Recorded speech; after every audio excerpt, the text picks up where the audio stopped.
And, like most reasonably intelligent women who knew better, she couldn't help responding to the possibility of a great guy who just might have a whisper of a dangerous streak.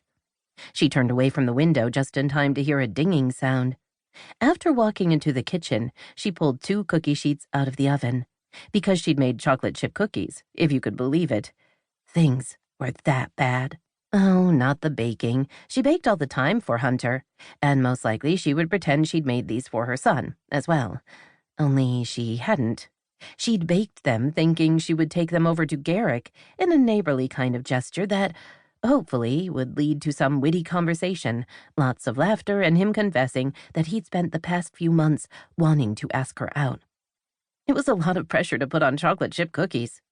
She slid in 2 more cookie sheets, reset the timer, and had nearly moved all the baked cookies to a cooling rack when the doorbell rang. Wynn walked through the living room and pulled open the front door, only to find Garrick on her front porch. He wasn't in uniform. Instead, he had on jeans and a t-shirt. As usual, his mouth was curved up in a smile that left her a little breathless. "Hi, Wynn," he said, his voice low and sexy, although that could have been wishful thinking on her part. "Do you have a second?" "Sure." She stepped back to let him in, wondering what on earth was happening. She'd just been thinking about him, and here he was. Weirder still, even though they'd been neighbors for a year, they'd never exchanged much more than a few passing comments, greeting each other and mentioning the weather. They'd certainly never been in each other's houses. "I'm baking cookies, and I need to get them on a cooling rack," she said, leading the way into the kitchen. "What's up?" "I need your advice." "Sure, I'm good at giving advice." She glanced at him as he slid onto one of the stools at the island in the center of her kitchen. "People are less good about taking it." "Tell me about it." He eyed the cookies. "May I?" "Help yourself, but be careful. They're hot." He took one and blew on it before taking a bite. His eyes half closed as he chewed. "Perfect," he told her, looking at her. "You're a great cook." "Thanks." Despite the relatively ordinary conversation, everything about the moment was surreal. Him sitting in her kitchen, them talking, all of it. Not that she minded his presence. Her kitchen didn't host many men, not counting service guys doing things like fixing her dishwasher and unclogging her sink, and the change was nice.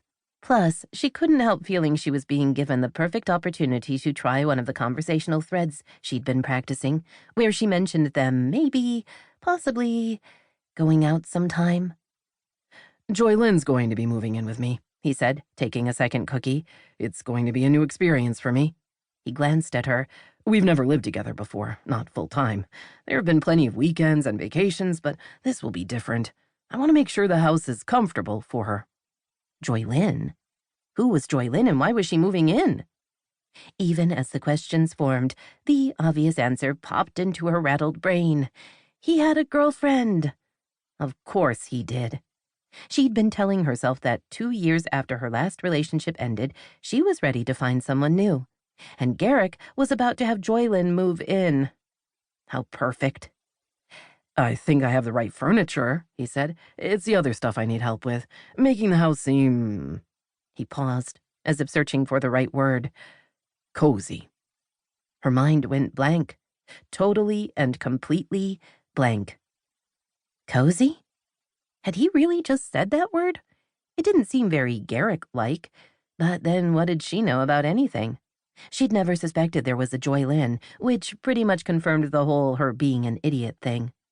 "I want the house nice when she arrives," he continued. "She's having a rough time of it, what with being pregnant and all. If she was older, it might be easier, but she's only 21 and..." "Joy Lynn is 21 and pregnant?" Wynn asked, her voice a little more shrill than she would like. Because him having a girlfriend wasn't enough of a hit, she thought grimly.